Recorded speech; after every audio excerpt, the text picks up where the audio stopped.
Admiral Zxylorp of the Galactic Federation Strategic Command slouched in his hovering chair, tentacles drooping with boredom. Another day, another tedious meeting with his fellow commanders. He glanced around the room, noting the usual suspects. General Kreekraw, her exoskeleton gleaming under the harsh light. Commodore Blip-Blop, his gelatinous form quivering with each breath. And High Counselor Whiskers, who was currently engaged in what appeared to be an intense grooming session. Order! Order! Bellowed Grand Marshal Poof, his inflatable head expanding to twice its normal size. The room fell silent, save for the soft slurp of Whiskers' tongue on fur. Zxylorp's side. "What's on the agenda today, your poofiness?" he drawled, earning a disapproving glare from the Grand Marshal. "As you all know," Poof began, his voice echoing dramatically, "we've been tasked with training the new batch of cadets from that dreadful death world, Earth." A collective shudder ran through the room. The High Council, in their infinite wisdom. Here, Poof's head deflated slightly with a soft wheeze, has decided that we must integrate these humans into our ranks. Kreekraw's mandibles clacked in agitation. "But sir, the last time we tried that, 3 of my best officers ended up in therapy. One of them still can't look at a banana without screaming." Blip-Blop burbled in agreement, a series of bubbles forming and popping on his surface.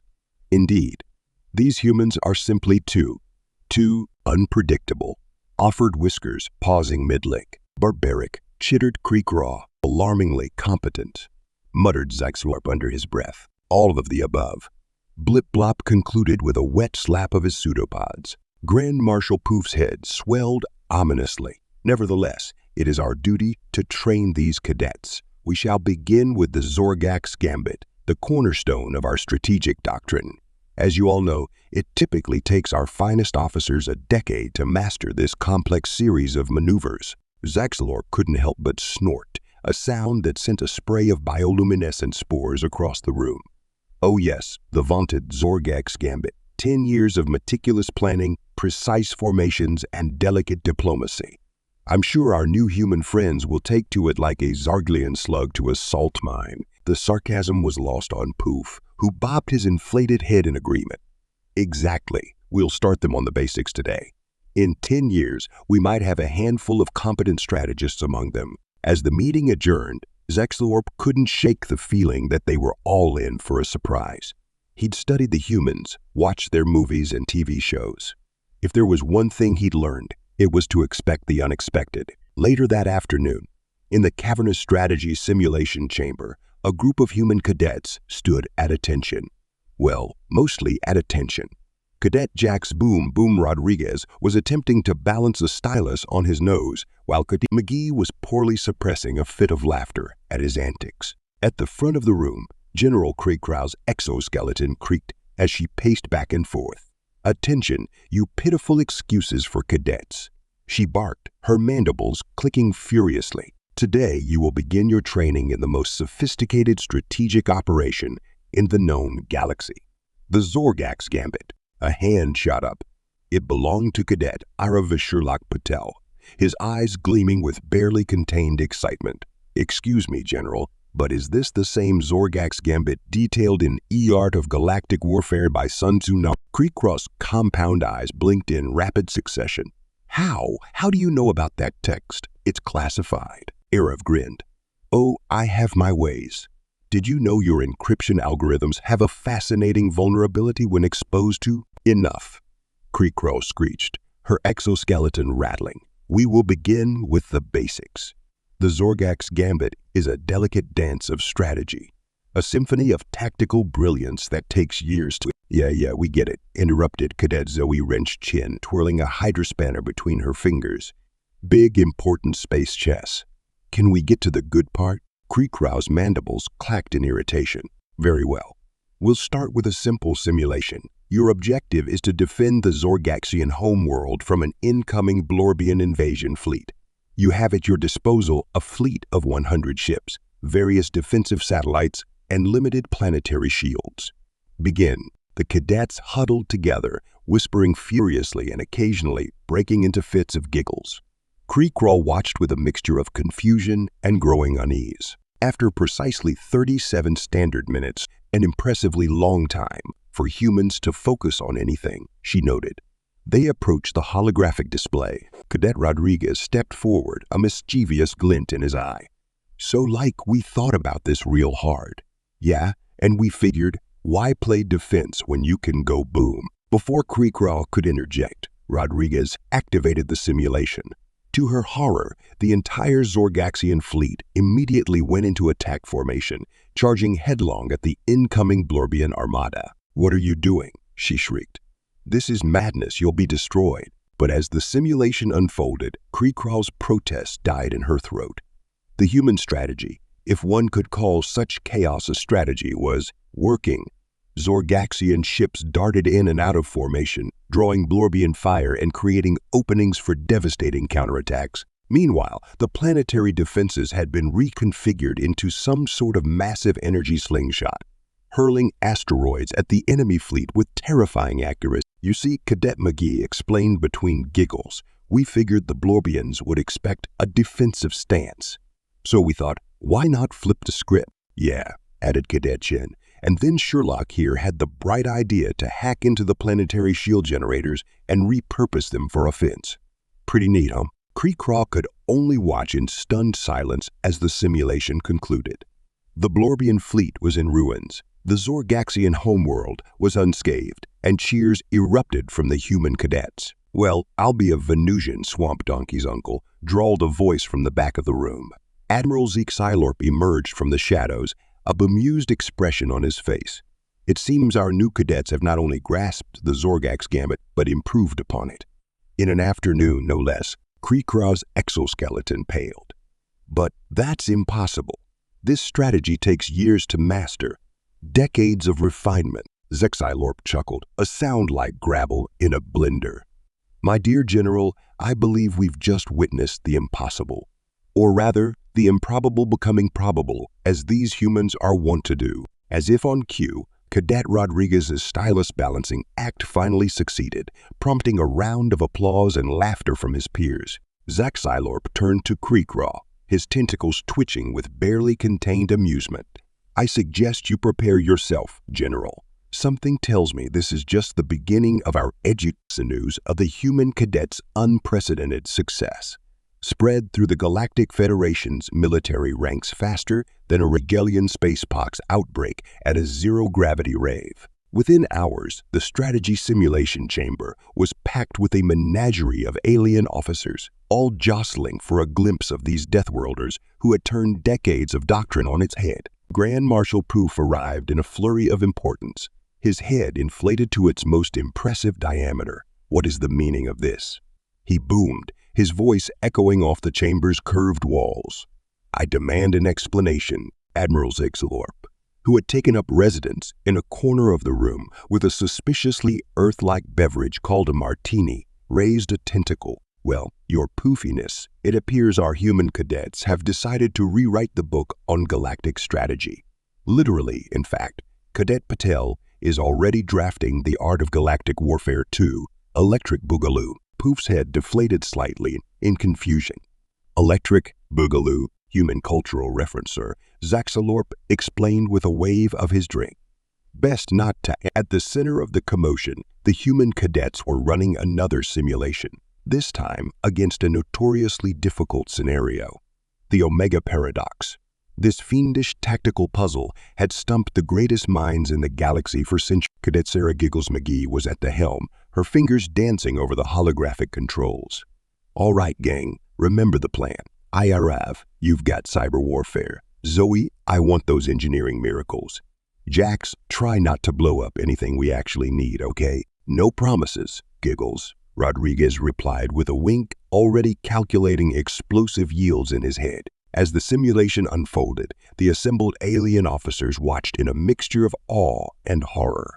The humans' tactics defied all conventional wisdom, blending reckless aggression with moments of startling brilliance. Did they just use a pulsar's gravitational field as a slingshot?" muttered Commodore Blip-Blop, his gelatinous form quivering with disbelief. "I believe they did," replied High Counselor Whiskers, who had given up on maintaining his dignified pose and was now recording the entire spectacle on his personal holo device. And unless I'm mistaken, they're about to, oh my. The oh my in question referred to Cadet Chen's latest innovation, repurposing a fleet of diplomatic vessels into impromptu kinetic weapons, their hulls reinforced with salvage debris and aimed straight at the heart of the enemy force. That's a violation of at least 15 intergalactic treaties, screeched General Creekraw, her exoskeleton bristling with indignation. 16 actually, corrected Cadet Patel without looking up from his furious note-taking. But who, as the simulation reached its climax, even the most skeptical observers had to admit that the humans were onto something. The Omega Paradox, that infamous unwinnable scenario, was unraveling before their eyes. Grand Marshal Poof's head had inflated to such a degree that he was in danger of floating away. This is unprecedented, unthinkable. It's pretty damn impressive, if you ask me. Zxylorp chimed in, raising his glass in a toast. I think it's high time we reconsidered our approach to galactic strategy, don't you? Before Poof could respond, a cheer erupted from the human cadets. The simulation was over, the Omega Paradox defeated in record time. Cadet McGee turned to the assembled officers, her face flushed with excitement and barely contained laughter. So, what's next? We're kind of on a roll here, and Jax is getting twitchy when he's not blowing stuff up. The room fell silent, save for the soft hump of Grand Marshal Poof's head deflating in resignation. Admiral Zxylorp glided forward, a mischievous glint in his eye stalks. Well, my dear cadets, I believe it's time we introduced you to some real challenges. Tell me, have you ever heard of the Zorgaxian Deep Space Academy? The humans exchanged excited glances, their eyes lighting up with the promise of new adventures and, undoubtedly, more explosions. Strap in. Ladies and gentle beings, Zxylorp announced to the room at large. I have a feeling the galaxy is about to get a lot more interesting. The Zorgaxian Deep Space Academy, a massive space station shaped like a giant brain, because subtlety was never a Zorgaxian strong suit, hung in the inky void of space. Its neural pathway corridors pulsed with an eerie blue light, a feature that was equal parts impressive and migraine-inducing. Admiral Zxylorp led the procession of shell-shocked alien officers and eagerly chattering human cadets through the station's twisting hallways. Behind them, a small army of maintenance droids worked frantically to repair the trail of chaos left in the humans' wake. And here we have the Quantum Tactics Laboratory, Zxylorp announced, waving a tentacle at a door that looked like it had been decorated by a committee of drunken abstract expressionists, where the galaxy's finest minds come to unravel the mysteries of transdimensional warfare. Cadet ARF Sherlock Patel's eyes lit up. Ooh, quantum tactics. I've been theorizing about applying quantum entanglement to battlefield communications. Do you think they'd let me? No, chorused the alien officers, their various appendages raised in universal gestures of alarm. Zxylorp chuckled, a sound not unlike a garbage disposal choking on a rubber duck. Perhaps later, Cadet Patel. For now, let's move on to the xenopsychology department. They're always looking for interesting subjects. As they rounded a corner, they nearly collided with a harried-looking Zorgaxian scientist, his brain case pulsing an agitated purple. "Admiral," he exclaimed, his eye stalks quivering. "Thank the cosmic overmind you're here. We've had a situation in the parallel universe observation lab." Zxylorp's tentacles twitched in concern. "What kind of situation, Dr. Synapse?" The scientist wrung his hands nervously. "Well, you see, we were running some routine scans of alternate timelines when we noticed an anomaly. It seems that in a parallel universe, Earth never developed spaceflight. Instead, they focused all their technological efforts on creating A collective gasp ran through the group, followed by confused murmurs from the alien officers and poorly suppressed snickers from the human cadets. "And," Zxylorp prompted, sensing there was more to this interdimensional culinary crisis. Dr. Synapse's voice dropped to a whisper. "They succeeded, Admiral. They created a cereal so delicious, so perfectly balanced in flavor and texture, that it achieved sentience." For a moment, the only sound was the soft whir of the station's life support systems and the muffled giggles of Cadet Sarah Giggles McGee, who was turning an alarming shade of red from the effort of containing her laughter. Finally, Cadet Zxylorp's chin broke the silence. "So you're telling me that somewhere out there's a universe full of hyper-intelligent breakfast food? That's awesome." "It most certainly is not awesome," Dr. Synapse retorted, his brain case now pulsing a distressed mouth. "The cereali, as they call themselves, have developed faster than light travel using milk as a propellant. They're spreading across their galaxy, converting entire planets into cosmic-scale breakfast buffets." Grand Marshal Poof, who had been uncharacteristically quiet until now, finally spoke up. "This is troubling news indeed.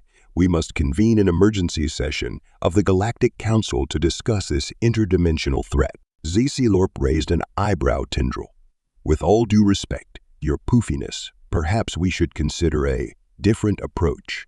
He turned to the human cadets who were practically vibrating with barely contained enthusiasm. "Cadets, how would you handle this situation?" The human cadets huddled together, their whispers punctuated by occasional snorts of laughter and exclamations of "no way."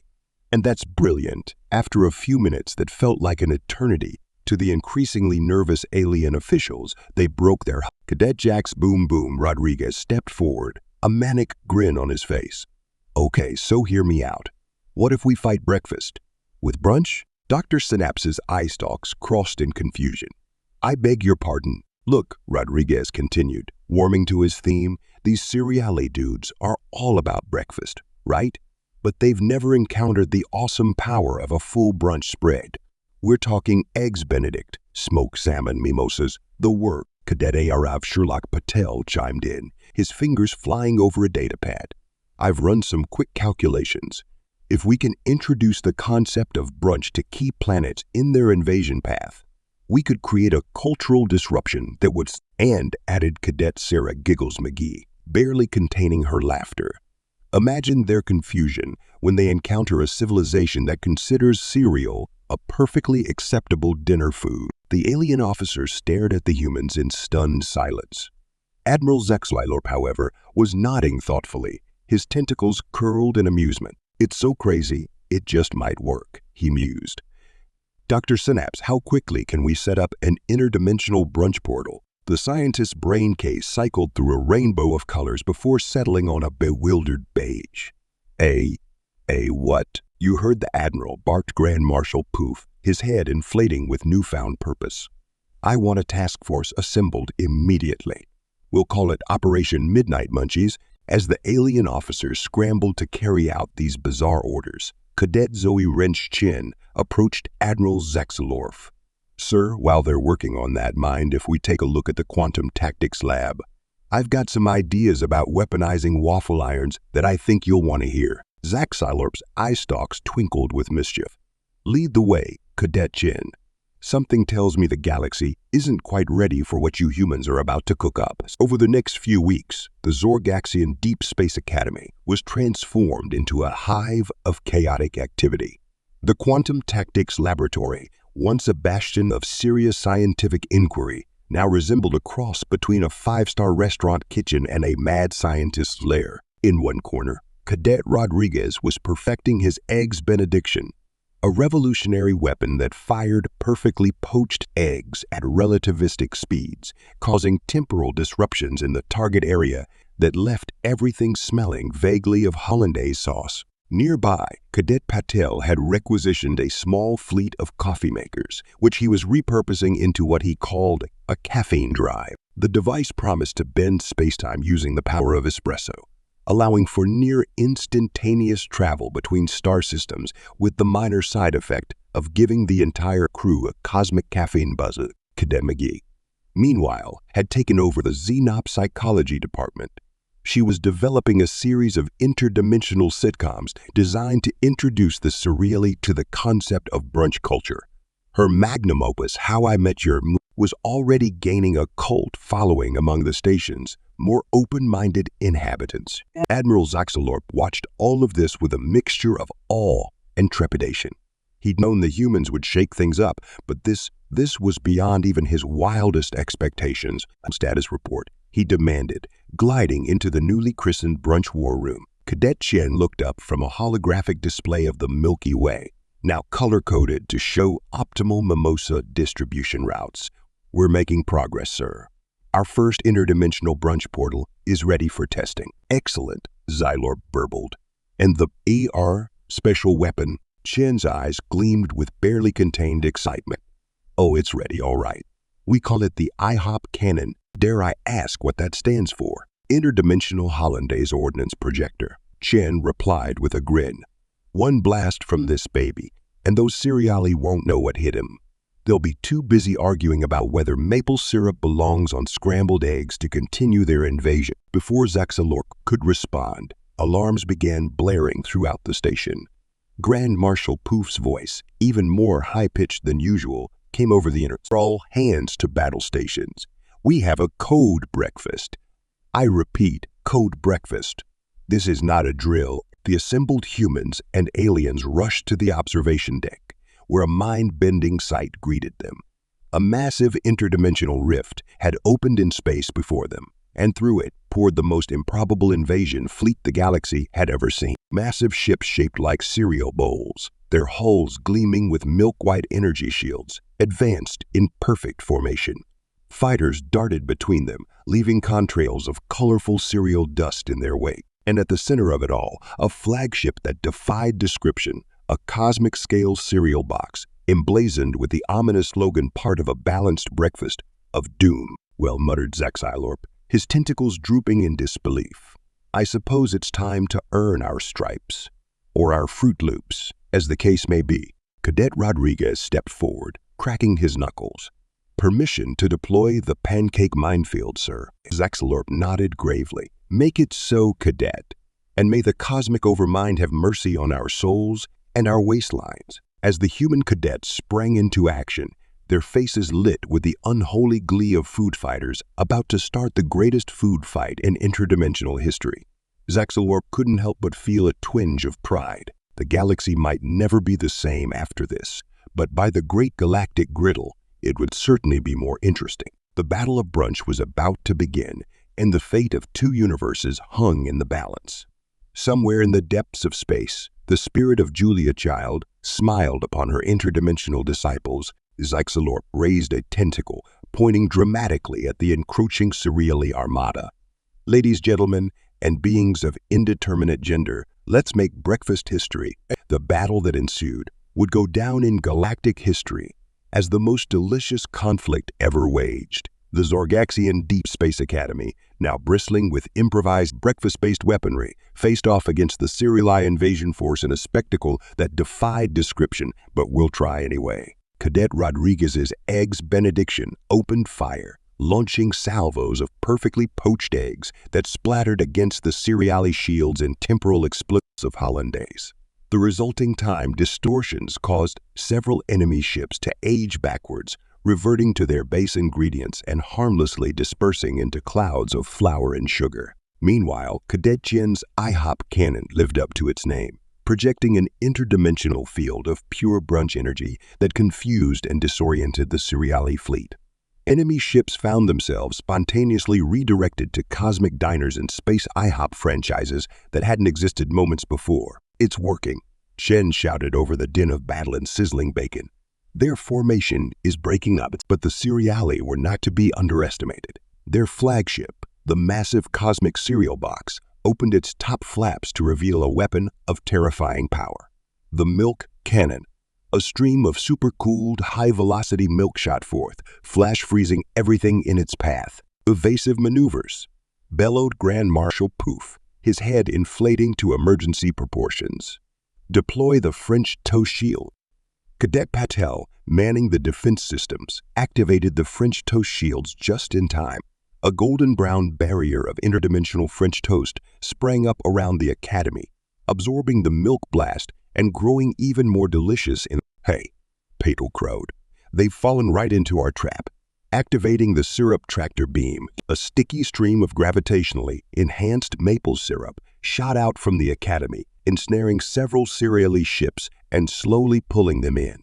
The captured vessels struggled in vain, their milk-based propulsion systems useless against the inexorable pull of breakfast's most beloved condiment. Back on the bridge, Admiral Zxylorp watched the battle unfold with a mixture of awe and indigestion. "I never thought I'd say this," he mumbled, reaching for a bottle of antacids, "but we might have out-crazied the humans." Cadet McGee, who had been oddly quiet during the battle, suddenly piped up. "Sir, I've managed to establish communication with the Seriali flagship. They're asking for a ceasefire." A hush fell over the bridge, broken only by the distant sound of bacon sizzling and toast popping. Zxylorp straightened his tentacles and cleared his throat. "Put them on screen," he ordered. The main view screen flickered to life, revealing the interior of the Seriali flagship. The bridge was a nightmare of breakfast-based biotechnology, all milk-white surfaces and cereal grain control panels. And there, seated in the captain's chair, which looked suspiciously like a giant bran flake, was the Seriali leader. It was a being of pure cereal, its body a swirling mass of flakes, puffs, and OS. Milk coursed through its form like blood, and two keen eyes made of Fruit Loops regarded the Zorgaxian crew with a mixture of curiosity and respect. "Greetings," it said, its voice a curious blend of crunchy and smooth. "I am Captain Crunch of the Seriali breakfast fleet. We wish to discuss terms." Zxylorp blinked his eye stalks in surprise. "Terms? But you were invading our universe." Captain Crunch's milky form rippled in what might have been embarrassment. "Yes, well, we've come to realize that perhaps we were a bit hasty in our actions. You see, in our universe, we had no concept of meals beyond breakfast. But this brunch you've introduced us to, it's revolutionary." The Seriali captain's eyes swirled with excitement. The idea that one could combine breakfast and lunch, creating a meal that transcends time itself, it's changed everything. Our philosophers are already debating the implications. Could there be? Cadet Rodriguez, unable to contain himself, burst out laughing. "Oh man, wait until they hear about fourth meal and midnight snacks." Captain Crunch's whole form quivered at this revelation. "There's more. By the holy oats, we have so much to learn." The captain turned to address someone off-screen. "Prepare the treatise on tapas. Alert the Council of Cinnamon Toast." Turning back to the Zorgaxian crew, Captain Crunch's voice took on a formal tone. "In light of these culinary revelations, we, the Seriali, wish to extend an offer of peace and cultural exchange. We have much to learn from each other, it seems." Zxylorp looked around at his crew, the human cadets grinning with barely contained glee, the alien officers in various states of disbelief and indigestion. He sighed, a sound like milk being poured over particularly crunchy granola. "Very well, Captain Crunch, we accept your offer of peace. But I warn you, our universe has culinary wonders beyond your wildest dreams. Are you prepared for pizza, for sushi, for the mind-bending concept of eating breakfast foods for dinner?" Captain Crunch's form solidified with determination. "We are prepared to face any culinary challenge your universe can offer, for the glory of balanced meals everywhere." And so on that fateful day, a new era of interdimensional cooperation was born. The Brunch Accords, as they came to be known, ushered in an unprecedented exchange of culinary and scientific knowledge between the two universes. The Zorgaxian Deep Space Academy was transformed into the Intergalactic Culinary Institute, with the human cadets as its first professors. Cadet Rodriguez's combat cooking 101 became the stuff of legend, while Cadet Patel's research into caffeinated faster-than-light travel revolutionized both morning commutes and interstellar exploration. As for Admiral Zxylorp, he found himself with a new, prestigious title, Dean of Interdimensional Gastronomy. And if late at night, he could sometimes be found in the Academy's kitchens, experimenting with combinations of Earth friels and Zorgaxian delicacies. Well, that was between him and the cosmic overmind. The galaxy would never be the same. But as humans and aliens alike raised their glasses, it filled with mimosas, milk, or something far stranger, in toasts across the universes, one thing was clear: breakfast had never been more interesting.